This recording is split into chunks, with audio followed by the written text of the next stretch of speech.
All right, Tim. Now it's time for a very, very underrated, maybe, album. It doesn't get talked about too much, but I do really enjoy this. And this may be controversial, but I do like this more than Coverdale Page. That's probably a very unpopular opinion, but I will stick to it because I do really, really enjoy this album. And I didn't when I first heard it because the initial version I heard was this. This is the original, and of course, this is from this box set, which is very hard to see on the camera. But so this is the remaster, obviously. But I have had an original copy in a jewel case of this, and I didn't really enjoy it that much. I didn't enjoy the sound of it, and I think this version sounds way more muffled than this. This sounds much clearer to my ears. I just enjoyed this version so much more. As I mentioned before, this is more of a Whitesnake album than this. This really sounds like a David Coverdale solo album. Still the same songs, like it's no difference there. But this added guitar from Joel Hoekstra and the beefier, more guitar-driven sound does a lot for this album and the sound of it. So this really feels like a Whitesnake album now. So I think it's deserving of the logo at the top now.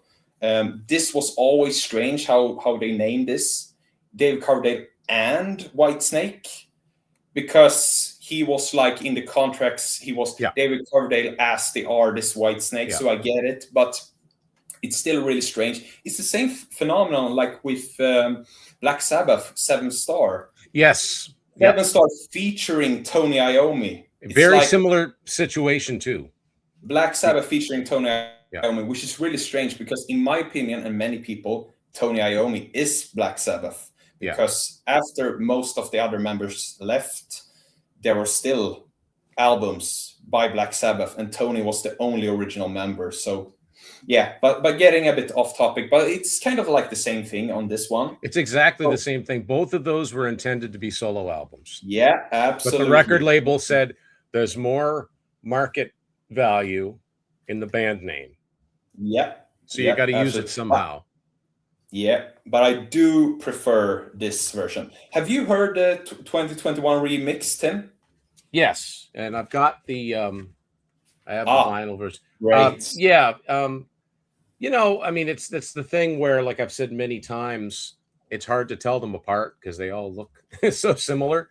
I do like the fact that the back cover has the original Japanese artwork. Yeah, again, because that's the first version. That's the first version I got of this. Yeah.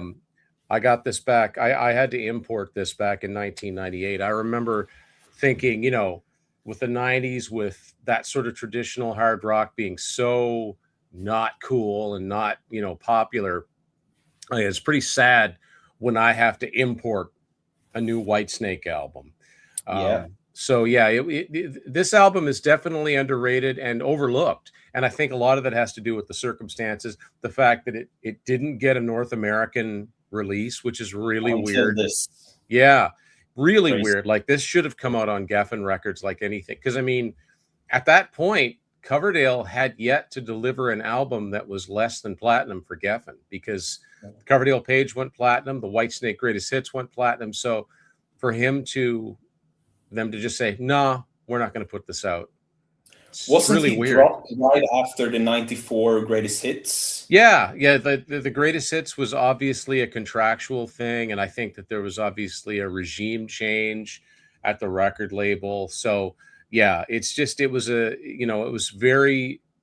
wasn't a good time for this sort of music. But obviously it's survived, you know, long enough to get the right treatment done to it. And you're right, it's pretty amazing the difference you can take with the same set of songs and change the whole soundscape of it. But yeah, I mean, when I first heard this album, and I know we'll get into each track, I didn't know the story behind it. You know, when I first got this, it didn't say David Coverdale's Whitesnake. It's just flat out Whitesnake. To me, this is the album cover. Like, this is really classy, Hugh Syme artwork. It's, you know, there's a little bit of like blood coming down, but it's not gratuitous. To me, this is just really classy looking, and the back cover is too.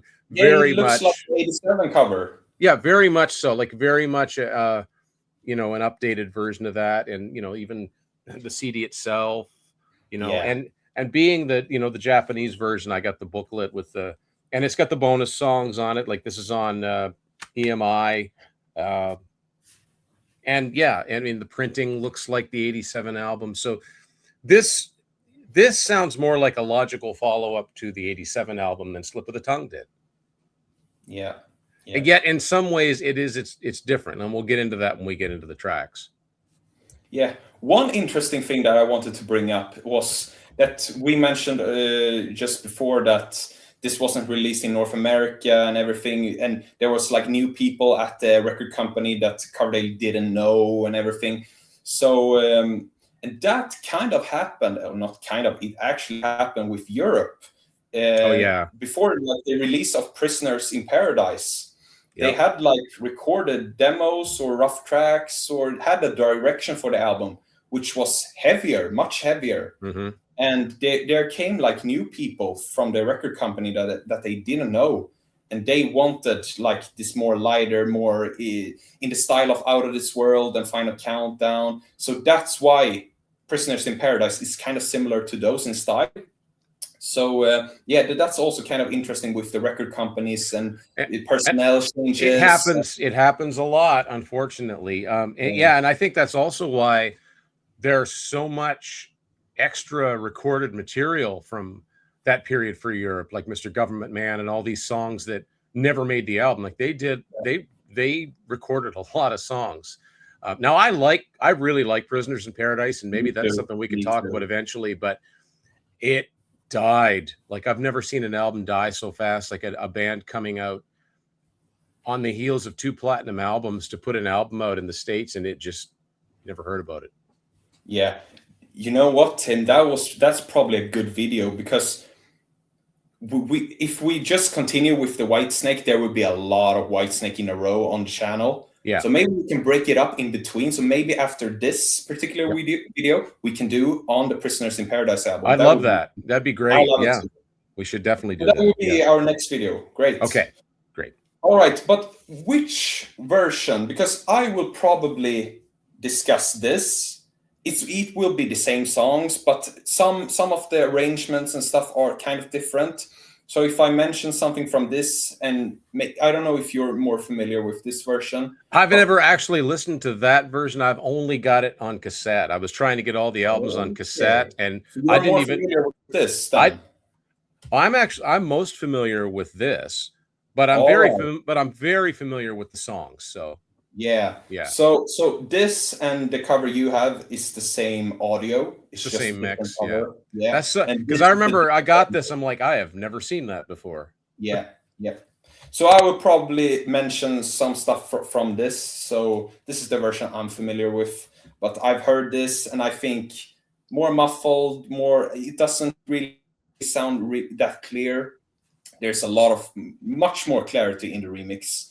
And the track listing, everything, and the track listing also. The track listing mix, the track listing is what threw me off. But we'll talk about this version. That's fine. But I do want to talk about like the first song on the version I started was "Don't Fade Away," which I remember thinking that's a weird opener. But we can absolutely start off with that, Tim.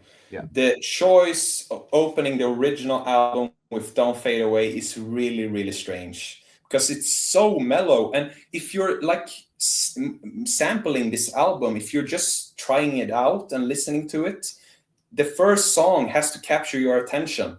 And I think Restless Heart absolutely is a great opener. Yeah, with the guitar riff in the beginning, it captures your attention. You hear, oh, this is Whitesnake. Yeah, this doesn't do that, unfortunately. So I think many people probably heard like this song and All in the Name of Love, which is the next one on this. I don't know if this shares the original track listing. It does. It does, except for the fact that there's three bonus tracks on the Japanese version.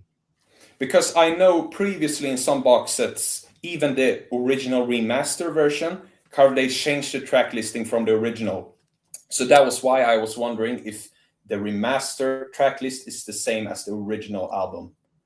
Yeah, the remastered version just made those bonus songs part of the album, which is a good idea. Yeah, because this one has one bonus track, Too Many Tears, 95 it says. So it's this version. This version has more bonus songs. This has one bonus song. Okay. Yeah, there's no So, bonus songs on the you can cassette. probably see the track listing right there. That is interesting. So it's got two of the Japanese bonus songs. The one it doesn't have is the instrumental Oi. Oi, yeah. Yeah, but this cassette, the cassette version, ends with Woman Trouble Blues. Yeah. Yeah, I remember my original, a jewel case version of this ended with Woman Trouble Blues. Yeah, so that's yeah. Yeah. So was like Anything You Want and Can't Stop Now, were those Japanese bonus tracks, or which They ones were. are the? Yeah, Okay. they definitely Okay. were. Yeah, Okay. the album proper, I think, was always meant to be 11 tracks and end with Woman Yeah. Trouble Blues. But yeah, Anything You Want, Can't Stop Now, and Oi are considered bonus tracks. You can't really tell on the back of this CD because they're just all listed. Yeah. But I guess, I mean, you know, Japanese issues would often, like the labels would often ask for bonus tracks because it was cheaper. For some reason, it was cheaper in Japan to buy imports of albums than it was to buy domestic versions. So that's why they'd always say, look, we have to have something different on our domestic version to get Japanese record buyers to buy that version. On the other hand, in the rest of the world, we're like, I wonder if there's anything extra on the Japanese version. Like it became a thing. Like there's got to be something extra, and there usually was. But in this case, I don't know where I ordered this from. It was a mail order company that would have been out of a magazine somewhere. But I knew from reading, I think, Metal Edge, that Whitesnake, there was a new Whitesnake album out. I'm like, well, how come that's so under the radar? How come I'm not seeing interviews? How come I'm not seeing videos? You know, it was so, the name Whitesnake meant so little in North America by the late 90s that it was just like, wow, this is, I actually have to have an import version of a Whitesnake album, a band that sold millions and millions of albums. This is not an obscure band. But what I didn't know, I did not know anything based on this, that this was supposed to be a David Coverdale solo album. I had no idea. That's why when I put this on, because I'm like, great, you know, Whitesnake, a new Whitesnake album, and Don't Fade Away it fades in, takes a long time, and then when it does get going, it's this very, very mellow song. And I mean, right away you can tell it's Coverdale. I'm like, what a strange opener. Like, what a strange choice for opening. And then, I mean, the other thing is, like, you know, I've joked different times how Coverdale likes to recycle his lyrics. So I'm like, don't fade away. He had a song called Don't Turn Away. I'm like, don't lead me this way. I'm like, wow, he's really out of ideas, isn't he? But anyway, I didn't understand. Once I read that it was supposed to be a solo album, it totally made sense. And I went back and listened to it. I'm like, okay, yeah, I get it. But I do like the track order on the 25th anniversary edition. It makes much more sense in context of a Whitesnake album. But I will say this, even, you know, and then All in the Name of Love being the second song, which does sound like a more mid-tempo Whitesnake song, not one you'd want as the first or second track necessarily, but it was very familiar sounding. And yeah, and I want to talk about the lineup on this album too, but I do remember thinking, you know, I've missed this guy's voice. Yeah. Because it had been since the Coverdale Page album, really, since we'd heard anything. So for me, it was like 5 years. And it's like, wow, it's good to hear some new material with this guy singing. And the album, this line or this track list, it picked up steam for me. It got better. And it got a lot better, actually. But yeah, I think the first two songs are fine. It's just they don't belong as the first two songs. Yeah. So are we sticking to discussing the track list on this version? Because it's the original. Maybe I think we should because it's the original. Yeah, we can talk. We can talk about. If I prefer this, we can discuss the original track listing. But I would probably mention like the more the more aggressive, the more guitar driven like sound of the remix when Yeah. I discuss the album, but we go with the original track listing. So yeah, I agree. All in the Name of Love, probably not the best song as the second track. Maybe a more faster, as it is on this. Like You're So Fine is a great second track. Yeah. Because it's very guitar driven and it's just a up tempo fun song. And I think just Restless Heart, You're So Fine on the remix works much better than these two opening the Yeah, it's like it's like the '87 opening with Crying in the Rain and then going into Bad Boys. It makes sense. But I have to say I like these two songs. Don't Fade Away, I love it. I think it's a great song, a great opener, but I think it's a great closer as we get on the remix, if you don't count like some of the bonus stuff. Right. So yeah, I think an All in the Name of Love, really catchy song, typical Coverdale. I think it works great. I think it's a great song. And now the next one, Restless Heart.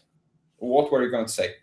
Well, I was just going to say, and if you didn't hear the Coverdale Page album, which we had talked about, he's got that rasp. He's got that hoarseness in his voice still. So it's still that Coverdale, but he does do some different things with his voice on this album. But yeah, no, they're great songs. It's just not knowing the story behind this album and just kind of having it like there's not a lot of you're like, okay, here's the album, it's available. Okay, well, I want to order it. I don't know the backstory, haven't read no magazine articles or anything about it. I'm just like, okay, here it is.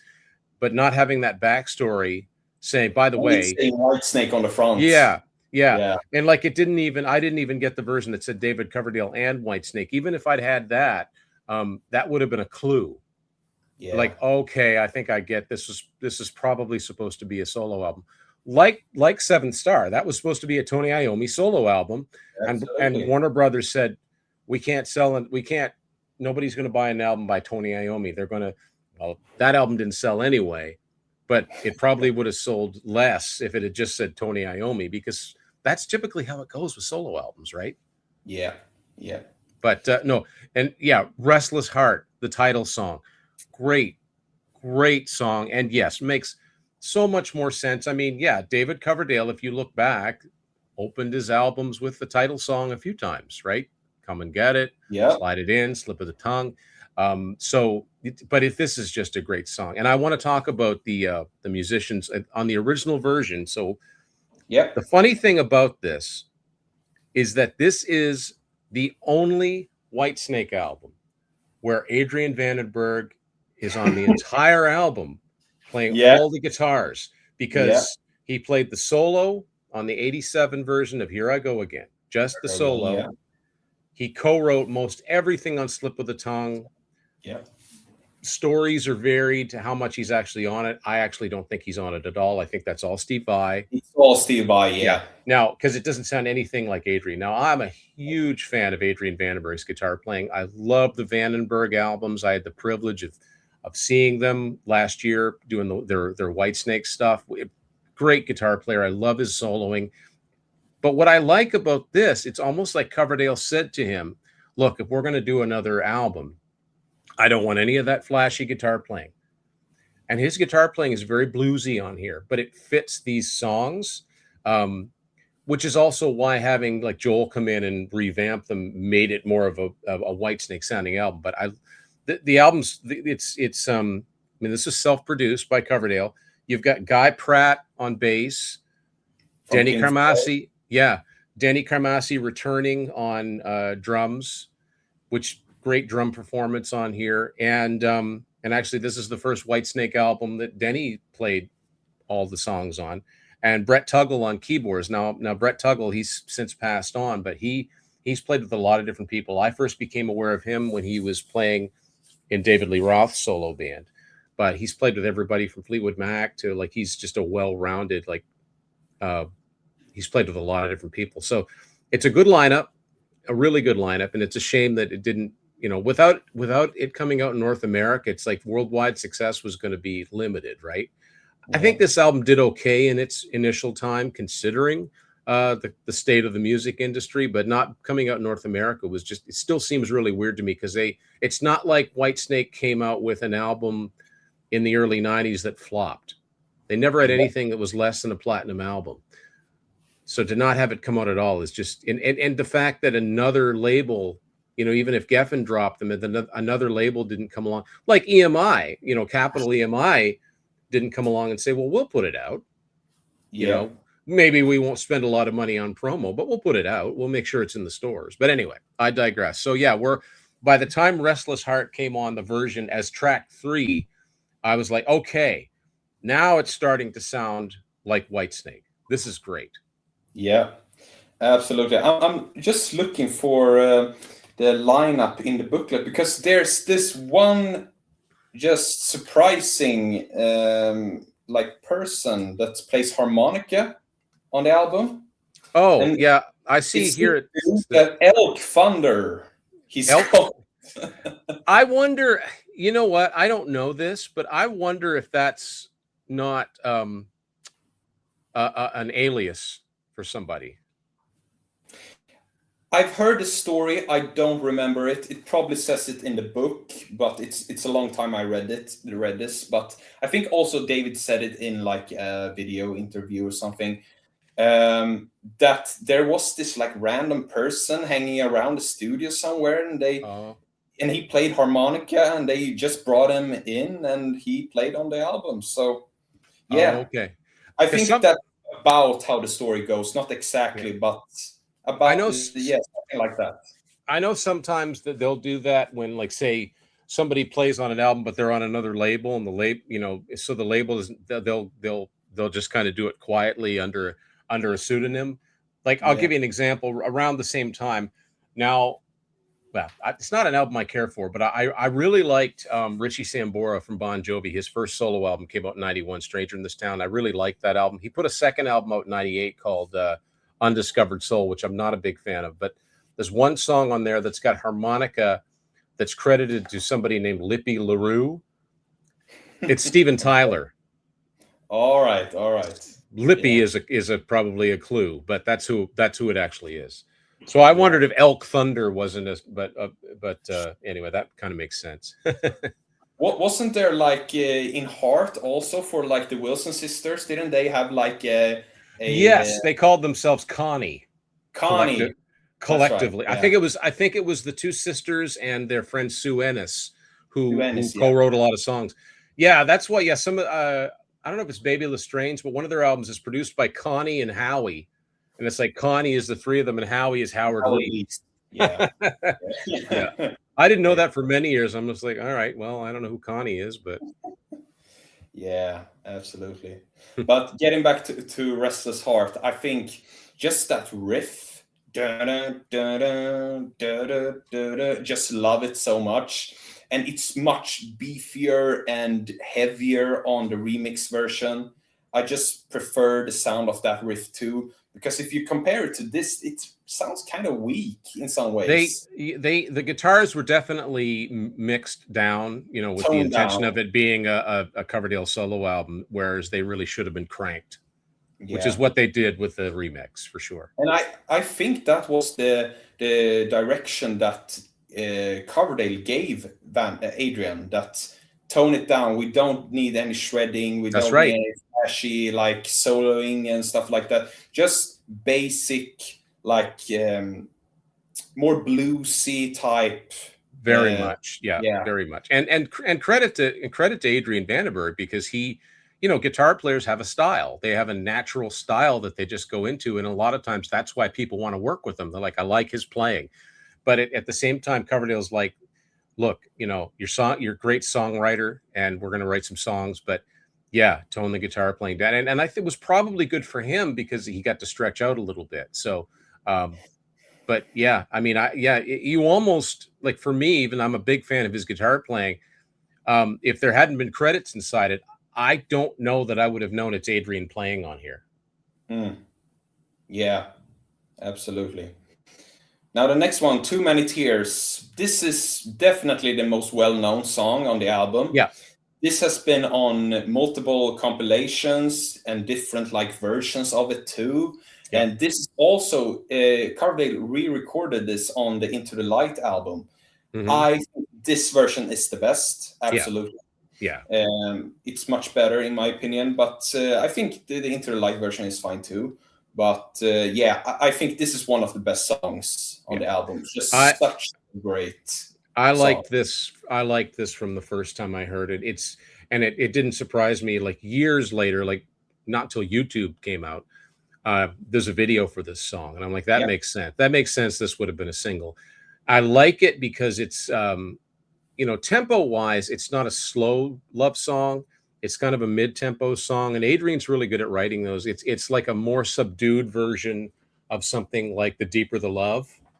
Um, yeah, but I yeah, really like it. And Coverdale's he doesn't go nuts with the vocals and doesn't need to.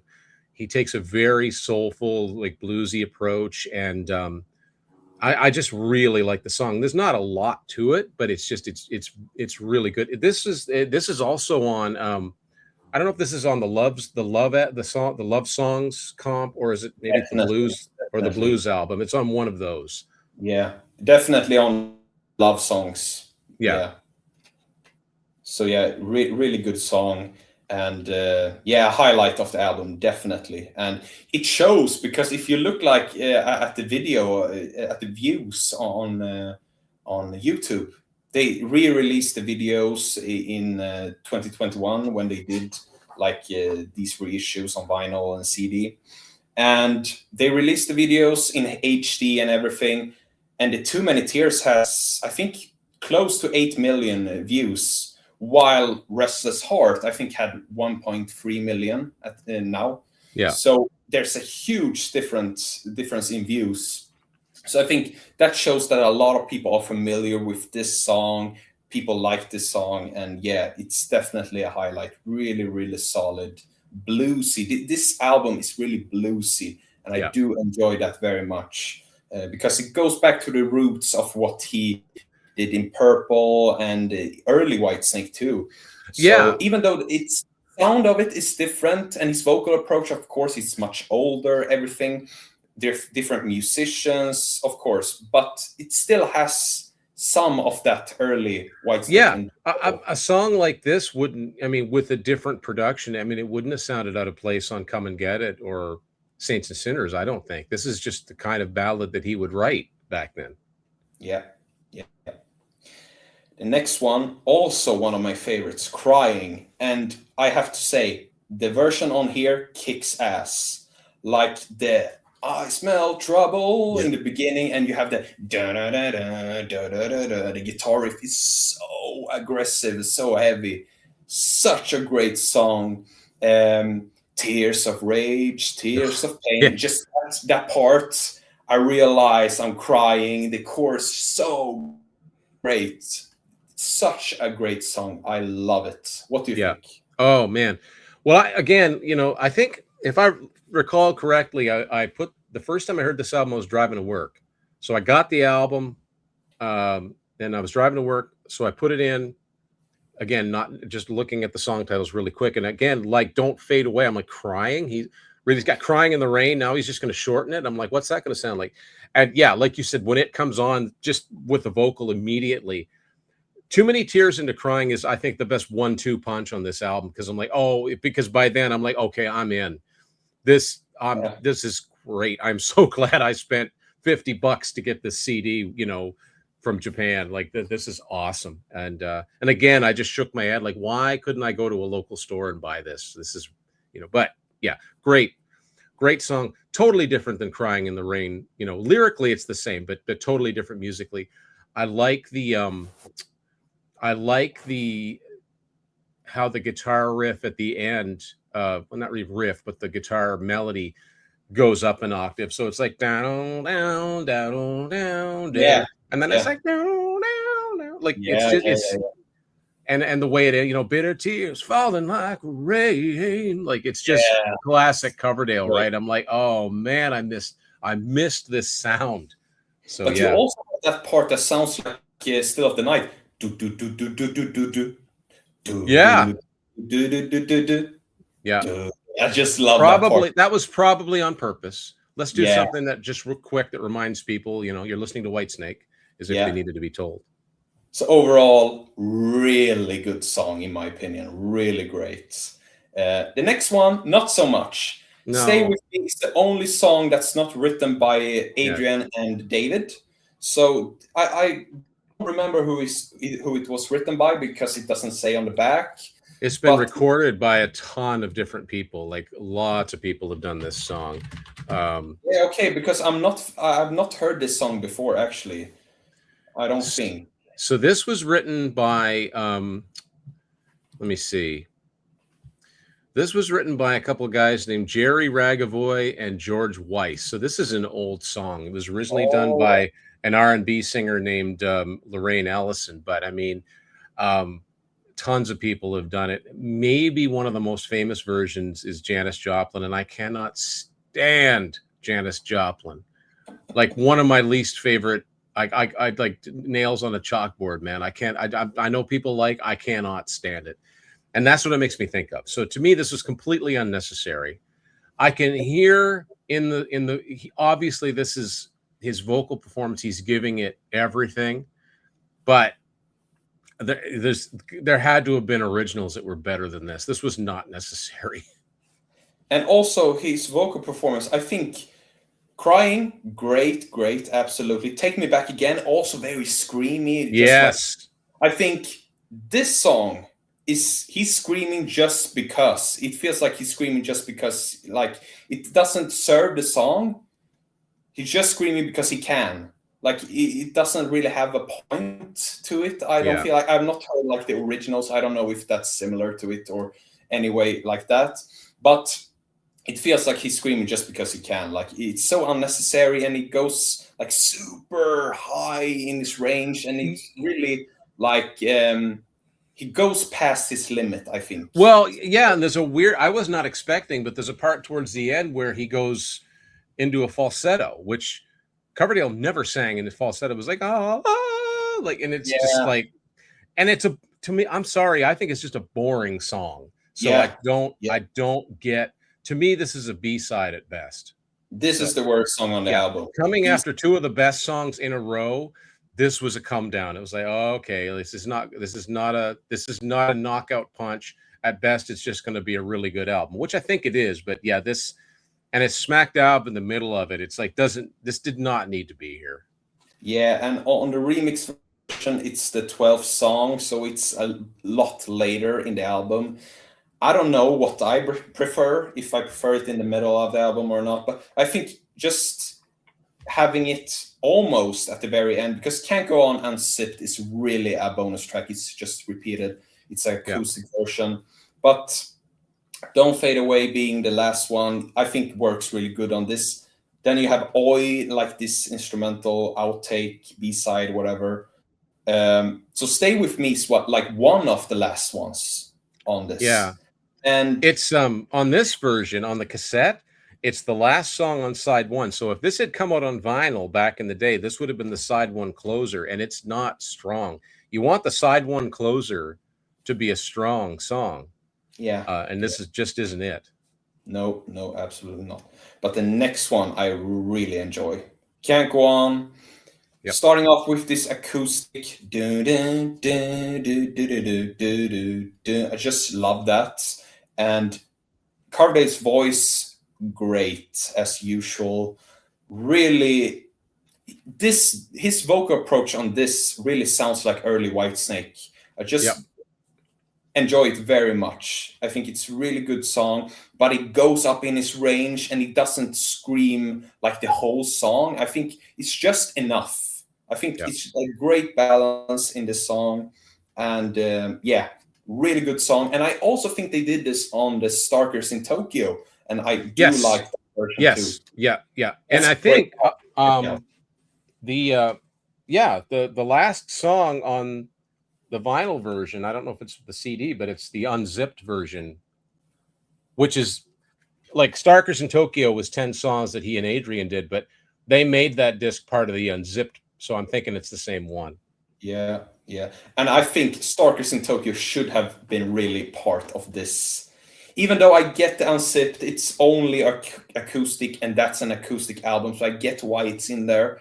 But this really does belong to this era. It has some songs from this album. It was part of supporting this album Yeah, too. So it yeah. feels like it should be in this box, but yeah, it I is what. do I do like the intimacy of just the, voice and acoustic guitar, and I like how they do some of Yeah, the they do too many tears, don't they? yeah, Yeah. yeah. Now, my one regret about that is that once again, Whitesnake fans were denied the opportunity to hear Coverdale do "Burning Heart," which I think would have been Which amazing is to hear. that Vandenberg Yeah, song? that was a song. That was a song from the first Vandenberg album in '82, which was actually a top 40 single in the U.S. It's one of my favorite power ballads of all time. There's a rehearsal version of it on the Slip of the Tongue box set. It was supposed to be on Slip of the Tongue, but I think because Adrian didn't play on it, and that's his song, um, they didn't completely do it. But I personally think, and I've always thought this, that song, a recorded version of that with Coverdale at the height of his powers, that was the hit single that Slip of the Tongue needed.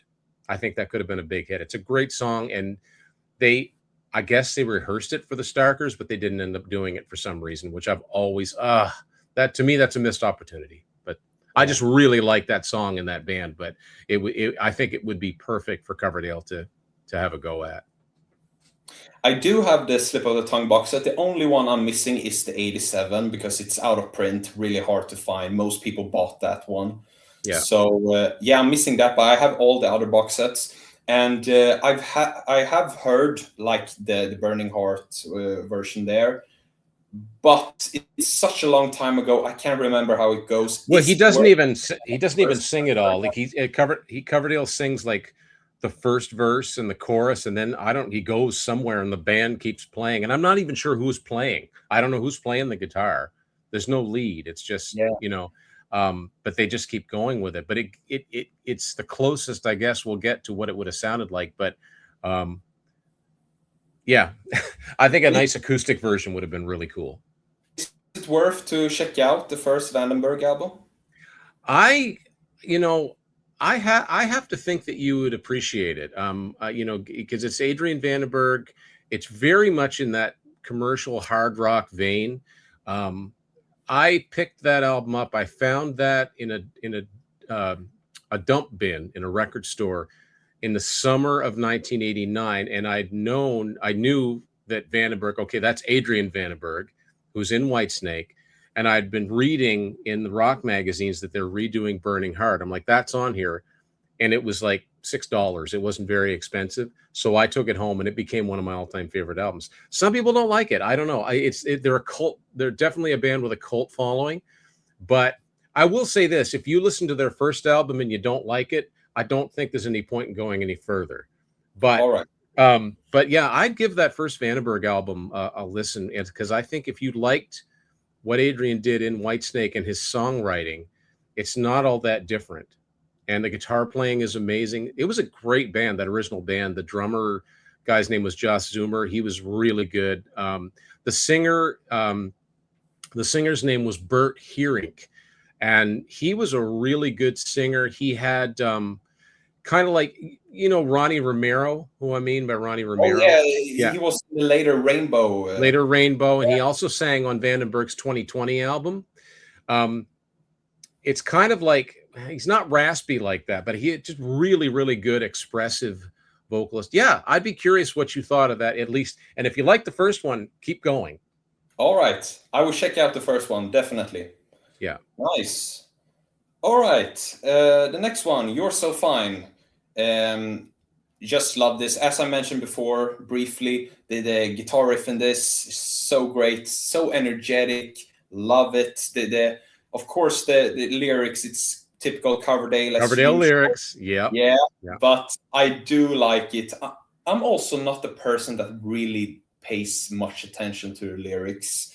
I can learn sections of lyrics, of course, because some are really memorable, some vocal melodies, but I'm not one that really sits down and reads the lyrics. I learn them by ear, so it take a while for me to. Well, I mean, David Coverdale's lyrics aren't really, you're not going to gain a lot of knowledge from them, Yeah. so they're serviceable, and he sings them well. The only Maybe knowledge time, in a particular area, but not yeah, else. but the lyric, I mean, I'm you know, being a Whitesnake fan, I get used to that. But the other thing is, like, when I would, the only time it would kind of bother me was when it was really obvious that he's literally recycling his own lyrics of songs. He's taking bits of songs that were in verses and making them the titles of newer songs. Like the one I always go to is Or Good to Be Bad or something. well, I'm thinking of Love and Treat Me Right from Forevermore. Yeah. Well, that's from Hit and Run from Come and Get It. He's like, take me home tonight, love and treat me right. And it's like, you know, but there's that. And then there's something I want to talk about on the next song. But yeah, you don't listen to, you listen to Coverdale's voice. You don't necessarily listen to what he's singing. And that's why, as we talked about on the Coverdale Page episode, when he does get a little bit more serious with like Absolution Blues and Whisper a Prayer for the Dying, you just go, oh, wow. That's when you notice his lyrics. You're like, I was not expecting this. This is from this album too. Yeah. It's a much more serious type song. So. Oh yeah, this is not. There's no cheap and nasty. You know, there's no spit it out. There's no slide it in. It's just not. He wasn't doing that then. He toned it down a little bit. Not as he was on like in the mid to late 80s. That he was really at that point. But like I remember, I read in Martin Popoff's Whitesnake book. I think it was. I don't know. I think it was Bernie Marsden that said anytime anybody would like mention Coverdale's lyrics and how they kind of got a little bit too, he'd get worse. He'd be like, oh yeah, you think that was naughty? You know? So after a while, it's like, you just let him do his thing. Yeah, exactly. So yeah, I don't mind his lyrics. I don't really pay attention to them too much. Yeah. I think it's fun. It's fun. It's fun. It's rock and roll. It's supposed to be, you know, and he sells them. He's just got that great tone, you know, no matter how he's singing low or high. He's like, yeah, that's good.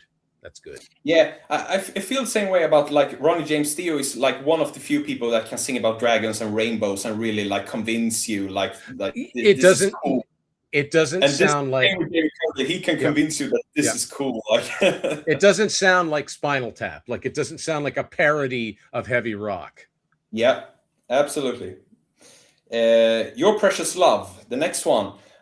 This is not one of my favorites. I think this is really a mid track. I think it's all right. It's good, not more than that for me. I think there's too many songs like this on here. Like it's just a little too mellow, especially on the original mix. But what I was going to say about this song is that something that I've always, you know, I'll make fun of Coverdale like when he recycles his lyrics. But the other thing I've always liked about Whitesnake is that they're the only band I could think of where you can get a brand new album, not having heard any of the songs, and you can't tell from the song titles which ones are going to be the ballads and which ones are going to be the heavy songs. So Coverdale is like when you see a title like Your Precious Love, you're thinking it's probably a ballad, but it could be a heavy one because it's David Coverdale. So you just don't know.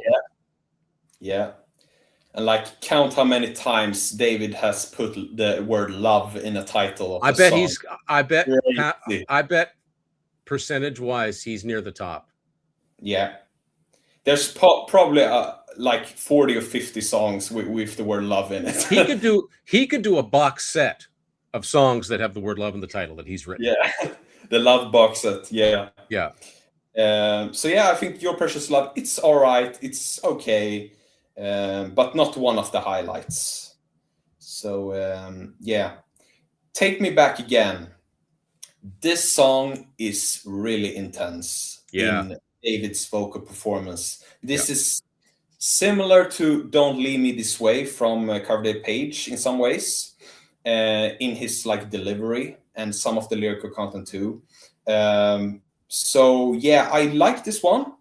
I like the really like bluesy guitar riff in the beginning. Really enjoy that.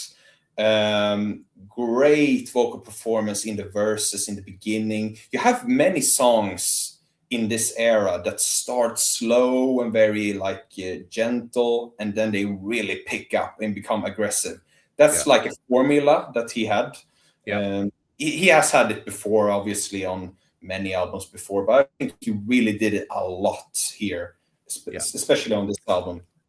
I So I think think this is a much better song than Don't Leave Me This Way. yeah, absolutely. And it's not as long either. I think maybe this one is 5 or 6 minutes. It's not 6:02.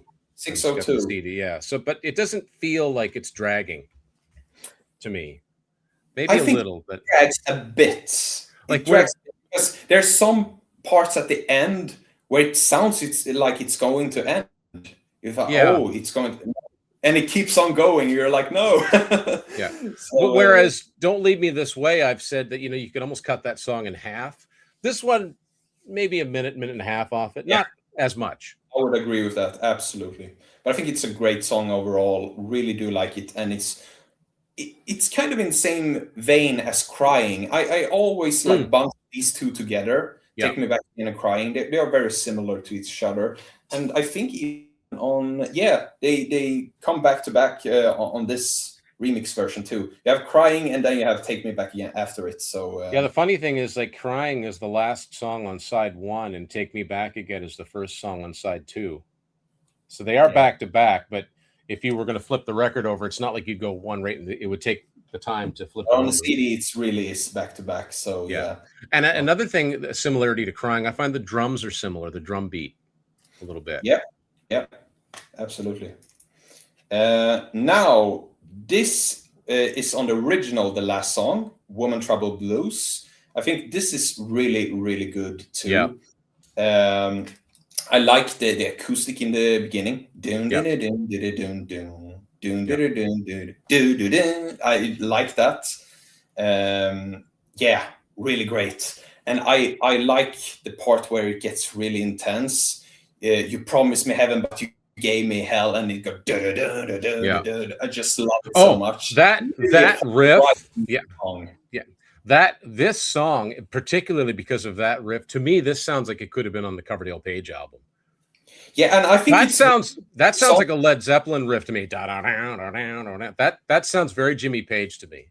I think it's one of the few songs on the original that sounds really heavy. Yes. This added a lot to the heaviness of the album. I think the original version is still heavy. So and it's late in the album too. It's late in the track listing, and it's a highlight to me. I think this actually works as closer to the original album. So really good.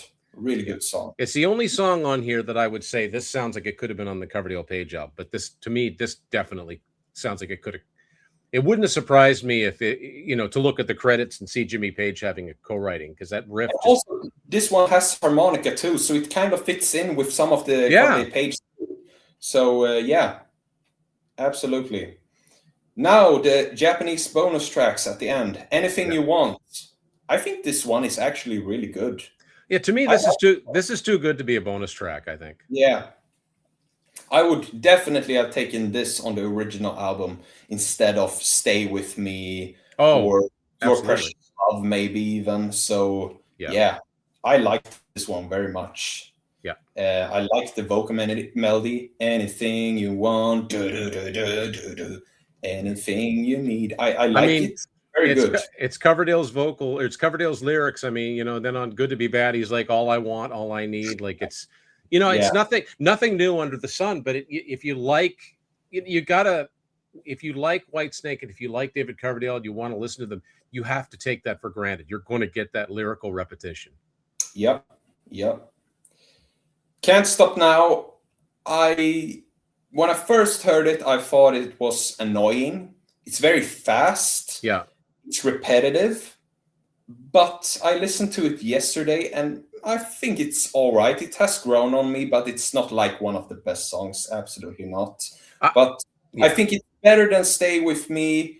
I think, it's not better than Your Precious Love. I think this is one of the weaker songs, but it definitely isn't the worst one. So I think it's all right. I think that the reason maybe that it didn't make the main album list, it's tempo-wise, it's very similar to You're So Fine. Yeah. It's kind of the same idea. It's okay. Yeah. This one sounds like, I'm glad it's on here and I get to hear it, but it sounds like a bonus track. but I like the guitar riff. I like Is this the one though? There is a there. I think is this the one where he's like, I got an eye for a pretty girl and a sweet tooth for trouble. yeah, and he The sings way he super. sings sweet, it's like I was Yeah, not expecting that. I'm like, wow, that's but yeah. unlike when he Well, does that on Stay With Me, I actually kind of like it and I listen for it. And I think he knew that because towards the end he sings it like 3 times normally, and then he goes for the high note one more time. So I kind of yeah, like that. It's like, okay, he's stretching. He's stretching the yeah, chords a little bit. yeah, absolutely. So that is the end of like the remaster with the bonus tracks or the Japanese in your case, Yeah. the track listing. But we do have an additional song, Oi, the Yeah. instrumental on this version. What do you think of Oi? I kind of like it. I mean, it's an instrumental, so but I do kind of like the riff in it, and it's interesting because Whitesnake, because Whitesnake is so much David Coverdale, I'm really surprised that he would bother with a song that he wasn't on. But it's not the first time. I mean, you go all the way back to the Trouble, and there's Belgian Tom's hat trick, which I do like. I really like that. Like I like that one. And actually, there's a there's a song that now this is interesting. There's a song on Cozy Powell did an album in 1983 called Octopus, and there's a song on there called The Rattler, which he co-wrote with David Coverdale, even though it's an instrumental, and it could, with lyrics, it could totally be a Whitesnake song. I would recommend looking up Cozy Powell, The Rattler. I mean, there's a clue with the rattler, like a rattlesnake. Um, but I think if like you could almost get AI, and I'm not a big fan of AI, but you could get AI to do have David Coverdale do lyrics for this, like sing the melody of this song. Yeah, But it's really cool. And it sounds like it could have been a Whitesnake song, and obviously Cozy was in Whites or was about to be in Whitesnake. So, but anyway, that's just what it made me think of. But I like it for an instrumental. I mean, it makes sense to be the very last track on the CD that I first heard because it's an instrumental. But I yeah, kind of like it, and actually, it's subtitled "Theme from an Imaginary Drum Solo." yeah. And I'm trying to think where I don't know where that's written. Let me see. The booklet that came with the original CD just lists the. It says it there somewhere. Theme for an imaginary drum solo. You Yeah. have it here on the. So you get the feeling that if there'd have been a full-on tour for this album, that's where when they start this up, it would be like when Led Zeppelin would go into their instrumental Moby Dick. Okay, well, there's going to be a drum solo in the middle of this. Yeah, yeah, absolutely. Yeah, I kind of like this instrumental. It's very, very fast, and Yeah. it has a great guitar melody. I Yeah. like that. It's really cool. So yeah, I enjoy it, but I don't feel like this needed to be like part of the album. So I like that it's not Yeah. on the original, but it's a fun like novelty song or Yeah. instrumental. So yeah. And I also like the fact this isn't an overly long album either. Even with those 3 extra songs, it's not it doesn't overstay its welcome. This version with the bonus tracks and everything and the Can't Go On Unzipped, I think this is 72 minutes. Yeah. So yeah, if you take away Oi, I don't know how long that is, 2.5, 3 minutes. Oi is 3:47 actually. It's longer than I thought. Oh, it's longer than I think. Okay. Yeah.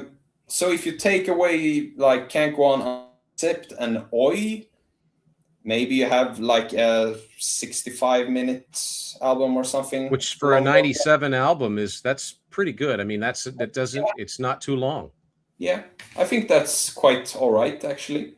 So yeah, Tim, what do you think overall of Restless Heart, and what would you rate it out of 10? I think I'd give Restless Heart a good solid 8.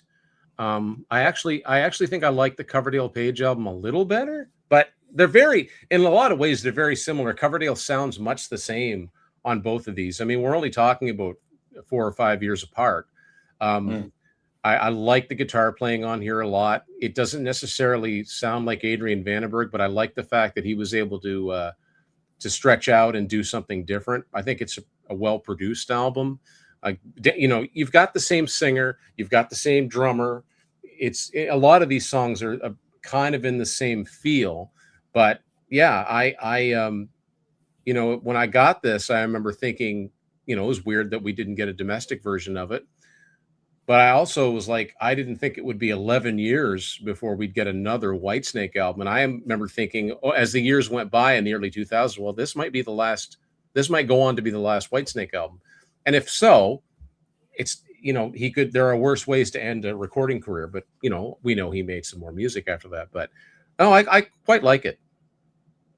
Yeah, I like it too. I would probably give it like 8.5 out of 10. I think it's a really, really good album, and I like it more than Coverdale Page, but it's not by much. Yeah. So I think overall, Coverdale Page is a more solid album all the way through.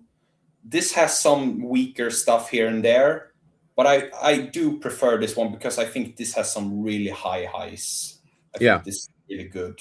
But I think like Whisper Pray for Dying on Coverdale Page beats everything on this album. So Yeah. there are some stuff on Coverdale Page I like better than anything on this, but overall I like this more. So I think that that Too Many Tears into Crying is probably the best two Whitesnake songs in a row. Oh yeah. You know, like I would have to think of something like Slow and Easy and To Love Ain't No Stranger to go with just a 1-2 punch that's just like, Yeah. wow, this is really good. So yeah, no, it's good. Great album. And it needs to be rediscovered, I think, because even a lot of people that, if you liked the 87 album, I don't know why, I can't see why you wouldn't like this one. So I think it needs to be checked out. Absolutely.